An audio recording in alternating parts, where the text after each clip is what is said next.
Welcome back. So the last time we looked at the chain rule and then we moved on to higher order derivatives.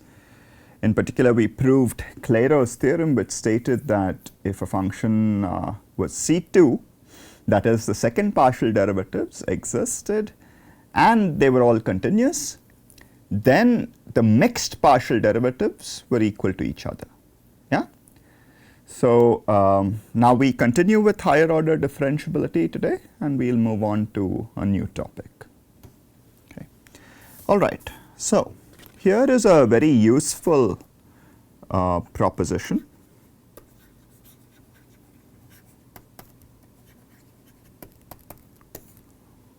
Let's switch to blue. So let U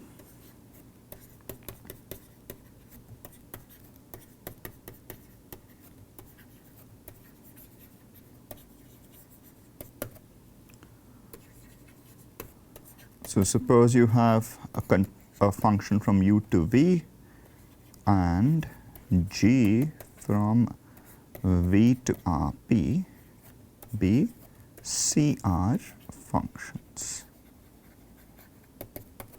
Then g composed with f from u to rp is CR for 0 less than r less than infinity. So what's this proposition saying? So recall that CR means that partial derivatives of order R, they all exist and they're all continuous functions. We also saw that CR implies CR minus 1, and which implies CR minus 2 and so on. In other words, CR functions have partial derivatives up to order R and they're all continuous. In particular, CR functions are R times differentiable and they're all continuous. So C0 functions are typically called as are by convention continuous functions. Yeah? C infinity means that they're called smooth functions. Smooth functions are CR for every R. Okay, so partial derivatives of all possible orders exist and they're continuous. Now this is a rather useful proposition. It's some sort of a chain rule kind of a thing. So if you have two CR functions and you take their composition, the composition is also CR. In particular, the composition of two smooth functions is smooth. This, as you can see, is obviously a rather useful proposition. For example, if you take a polynomial is smooth, right? Because all of its derivatives of all orders exist. I mean, after a point of time, in fact, all the partial derivatives vanish for large enough orders of partial derivatives, right? So if you take a polynomial and a one variable function that is smooth, like sin x has all derivatives of all orders, right? Because they repeat. I mean, the derivative of sin is cos and so on and so forth. So if you take a composition of these two, sine of a polynomial, it's going to be smooth. Yeah. So we can immediately say that certain functions are smooth by using this proposition. So let's prove this. Right. So we proved this by induction on R. For r equals 0, this is a standard property of continuous functions. That is, the composition of continuous functions is continuous. This we all know and love. All right, so let's assume the induction hypothesis. Assume inductively that the theorem has been proven, or rather is true, maybe that's a better phrase, is true for 0, 1, 2, so on until r minus 1. Yeah? Now, what can we say? So r is 0 has already been done, so r is at least 1 at this point. Yeah. In fact, we can say a bit more. We can say that r equals 1 is also standard. We've already done this. That's what I mean by standard. Because when r equals 1, that is, if you take a composition of two C1 functions, the composition is C1. Indeed, C1 functions are differentiable, so the composition of differentiable functions is differentiable by the chain rule. And we also have a formula for the derivative. So why don't we actually look at this first, perhaps. By the chain rule, what's the derivative of the composition at a point x? And this is the derivative of g at a point f of x times the derivative of f at the point x. Now, this is the chain rule. C1 means what? That this derivative matrix of f exists and it's a continuous matrix valued function in its own right. F is already continuous, yeah, because C1. G being C1 means that this derivative matrix exists and it's a continuous matrix valued function. The composition of two continuous functions is continuous, so that means this is a continuous matrix valued function, and so is this. Yeah. Now the product of two continuous matrix valued functions is continuous. Why is that so? Because if you take this map, taking two matrices A and B to A times B. Okay, what's this map from? I mean, this is in general from M by N matrices to N by P matrices to M by P matrices, right? In general, this is a map from Rmn cross Rnp to Rmp. Matrix multiplication is a continuous property. It's a continuous function. The reason is, what is matrix multiplication? The ijth entry of AB is simply the sum of aik bkj, right? And the product of, it's a polynomial. Basically, every entry in the product matrix is a polynomial, and we know polynomials are continuous. Yeah. So matrix multiplication is continuous, and so if you take two continuous matrix valued functions and then you multiply them, then you have a composition, right? You have x going to each matrix, which is continuous, and the composition of these two with matrix multiplication. So the resulting thing is still continuous. In simpler words, this is a continuous matrix valued function, this is a continuous matrix valued function, so their product is a continuous function. So in other words, that proves the case of R equals 1, simply the chain rule.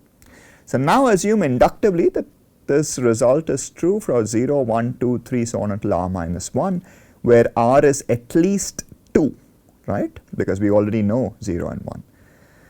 Okay, now we would have to go further and do the following. So since R is at least 2, right? We already know, in particular, C2 implies CR implies C1. So we already know that this is the case by the chain rule, the same equation as before.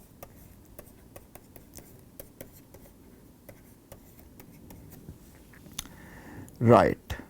So notice that R is at least 2, and therefore CR implies C1. So we can happily use the chain rule, and we'll get this expression. At this point, we use the induction hypothesis. How can we use the induction hypothesis? The induction hypothesis, G by assumption is CR, F is CR by assumption. Yeah. What do we want to prove? We want to prove G composed with F is CR. In particular, G is CR minus 1 and F is CR minus 1. So G composed with F is CR minus 1, and here is where we use the induction hypothesis. Yeah. Okay, so how does this help? So G is CR minus 1, right? G is in fact CR. The derivative of G is CR minus 1. The derivative of F is also CR minus 1. Why is this so?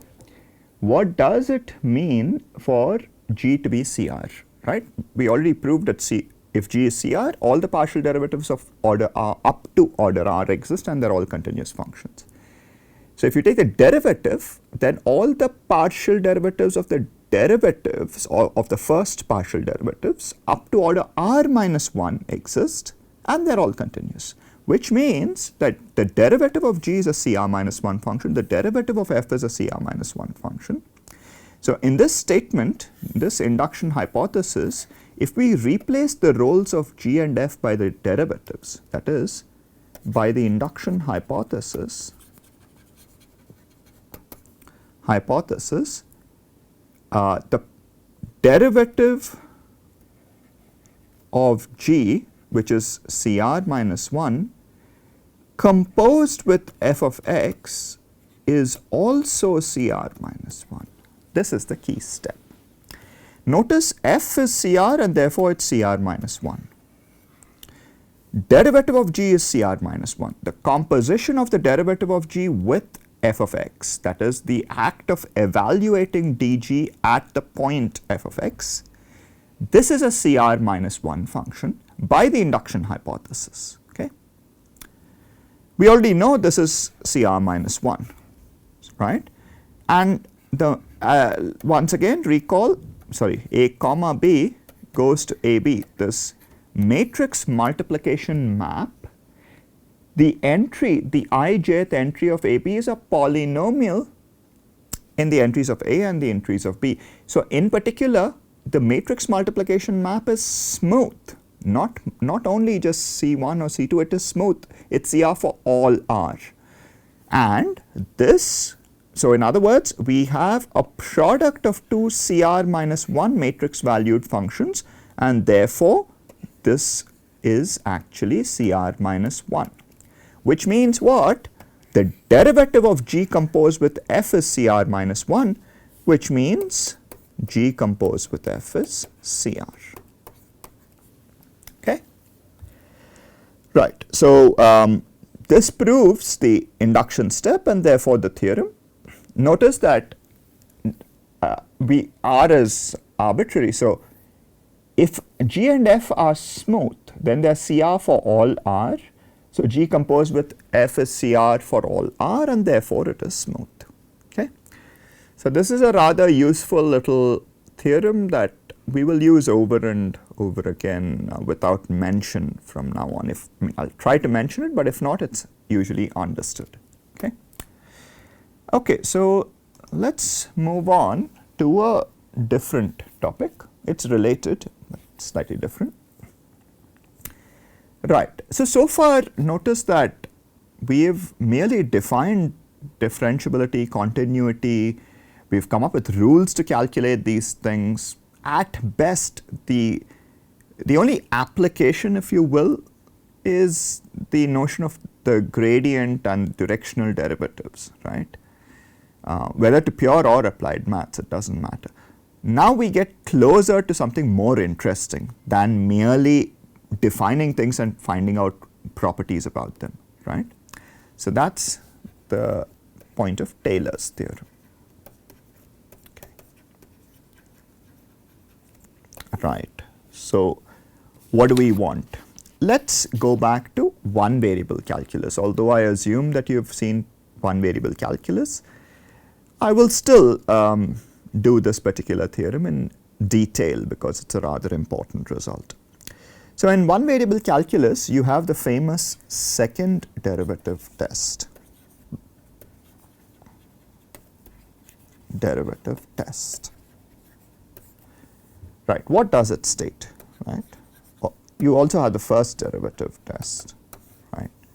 So let I be an open interval or an open set in general, and F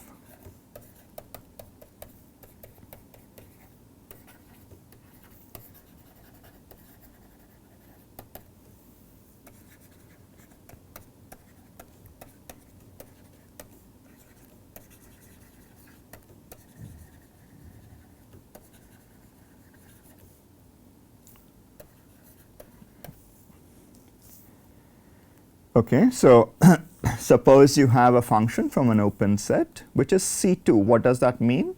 again it means f dash and f double dash exist and they're both continuous functions. Yeah.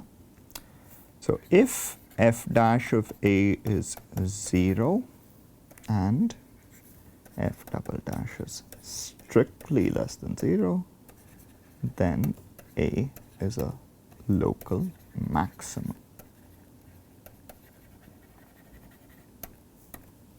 Conversely, if a is a local maximum,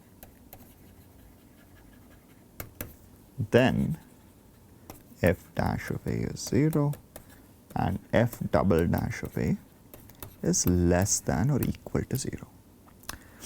This is a rather important result, right? So what is a local maximum again? A local maximum means a is said to be a local maximum of a one variable function if there exists a neighborhood of a such that on this neighborhood the values of the function are all less than or equal to f of a. So for all x in a neighborhood a minus epsilon comma a plus epsilon, f of x is less than or equal to f of a. That's why it's called a local maximum. It's the maximum among all the things nearby. Yeah. So likewise, you can also define a local minimum, and you have a similar test for that. If f dash of a is 0 and f double dash is strictly positive, then it's a local minimum. Conversely, if it's a local minimum, then f dash of a is 0 and f double dash of a is greater than or equal to 0. Yeah. So this is the famous second derivative test. Right. So a couple of important caveats, if you will. So the f double dash of a is only less than or equal to 0 if you know a is a local maximum, right? It can potentially be 0 too. For example, let's take a local minimum, it's easier that way. If you take f of x as x raised to 4, yeah, then looking at the graph, it's obvious that 0 is a local minimum.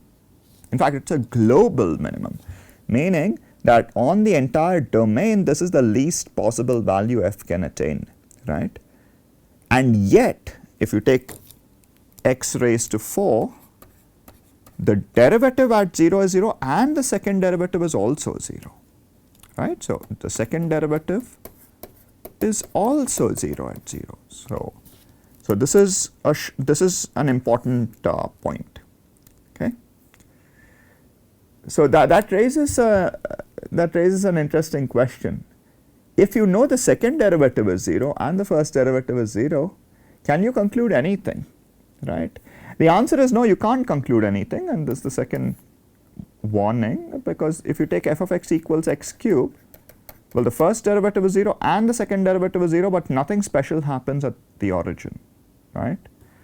If you switch this, if I take minus x raised to 4, then the first and second derivatives are 0, and yet there's a local maximum. So all possible permutations and combinations can occur, right? Okay, so how does one prove this second derivative test, and how can you potentially try to generalize it? What if f dash of a is 0 and f double dash is equal to 0? Can you say anything at all, right? That's the question. Right. To this end, first of all, how do you prove the first derivative test? That is, if you are at a local max, then necessarily f dash is 0. How does one prove that? That is standard. I leave that to you as an exercise in one variable calculus, right? So you can recall the proof, you can look it up, but I would urge you to do it as an instructive exercise, right? So the question is, I mean, how would you do it, right? Roughly speaking, I mean, if I didn't leave it as an exercise, one way would be to say that f of x is f of a plus f dash of a times x minus a plus an error term, and by definition of differentiability, the error term behaves like this. This goes to 0 as x goes to a, right? So in other words, if f dash of a is not 0, let's say for the sake of argument it's positive, what would that entail? That would mean that if x is slightly larger than a, and x is so close to a that the error term plus this doesn't the error term doesn't contribute much. I'm intentionally being vague, please make this precise. Then this term would be strictly positive, so which means f of x would be strictly larger than a. On the other hand, if x is slightly less than a, this term would be strictly negative and f of x would be strictly less than a, which means a is not a local extremum. It's neither a local max nor a local min if f dash of a is strictly positive. Likewise, if f dash of a is strictly negative, it's not a local extremum. So f dash of a must be 0. Okay? So I invite you to please make this rigorous on your own. But so in other words, a better approximation than this would yield us more information. That's how the second derivative test is proven. And that's the point of Taylor's theorem in one variable calculus. So let U be open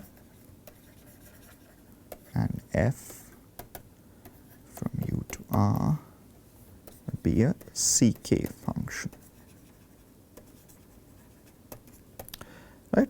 So k is larger than or equal to 1 here. Okay, so suppose you take a point A in U and suppose mod h is less than epsilon such that this interval is contained in U, then the polynomial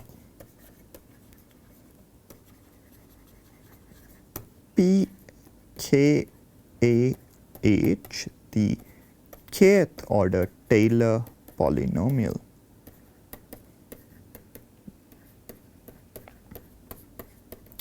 this is also called the Maclaurin series sometimes, as you very well know, but I prefer just calling it the Taylor series.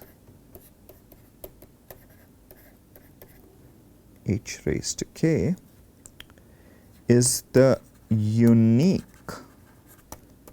polynomial of degree less than or equal to k such that f of a plus h minus this polynomial goes to 0 faster than h raised to k.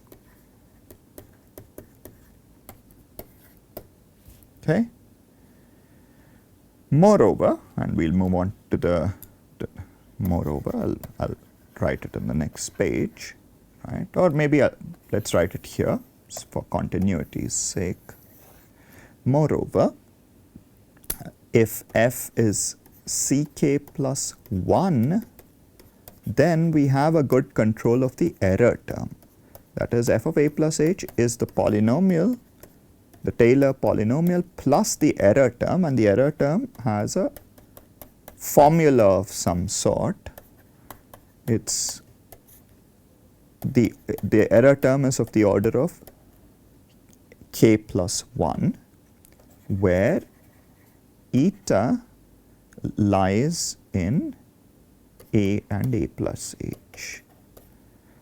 I'll put this in quotes. What I really mean is if h is negative, then eta lies between a plus h and a. Okay, so but it's just convenient to write it like this, right? So all this is saying is a ck function is approximately equal to a kth order polynomial, and in fact it's exactly equal to the kth order polynomial plus an error term, which is of the order of k plus 1 if f is ck plus 1. Okay, so this is a rather useful and important theorem. Let's go over the proof of Taylor's theorem. You may have done it, but nonetheless it's an important enough theorem that you see its proof once more. So we prove uniqueness first. That is, there is a unique polynomial that has the property that it approximates f up to this order.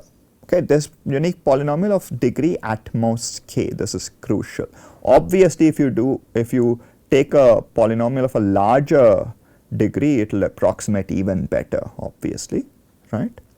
Okay, so how does one prove that? Suppose P1 and P2 are two such polynomials of degree at most k, right? What does that mean? Then if you subtract the two of them and divide it by h raised to d and take h goes to 0 and d is less than or equal to k, right? What is this equal to? Well, both of them approximate f. So you add and subtract an f, right? And you can split this limit into two pieces.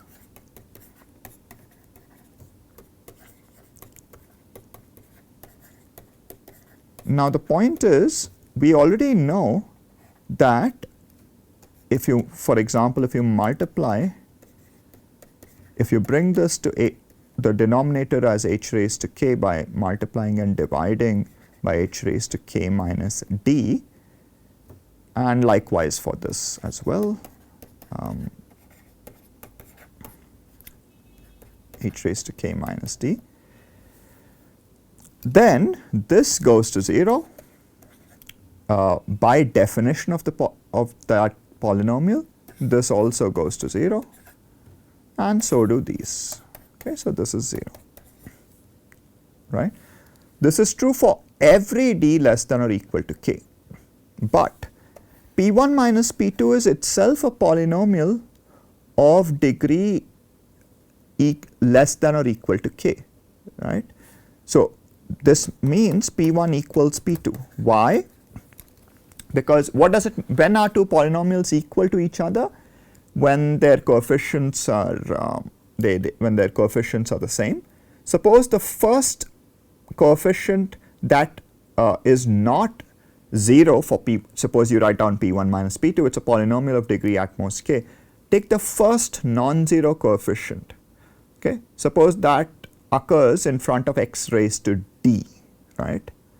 Then you divide by h raised to d and take the limit, and you see that it is 0, which means the first non-zero coefficient is 0, which means that's a contradiction. There is no non-zero coefficient at all. Yeah? So that proves uniqueness.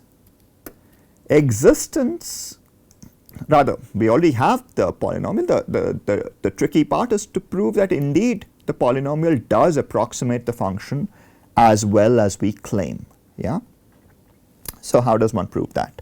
So suppose you take g of h as f of a plus h minus this. Right, so what can we say about g? G is certainly ck on a minus epsilon comma a plus epsilon. G of 0 is f of a minus pk of 0, which is f of a minus f of a, which is 0. G dash of 0 is f dash of a minus pk of a dash of 0. What is pk of a dash? Well, it is f dash a plus f double dash a times h plus so on. So this is also 0. More generally, gi, the ith derivative is 0 for all I between 0 and k. Okay? In fact, that is how the Taylor polynomial was discovered. It was discovered in a way so that this happened. Indeed, if you take I derivatives, then the first I plus 1 terms vanish because, first I terms vanish because that is a polynomial of degree I minus 1. So its ith derivative goes away.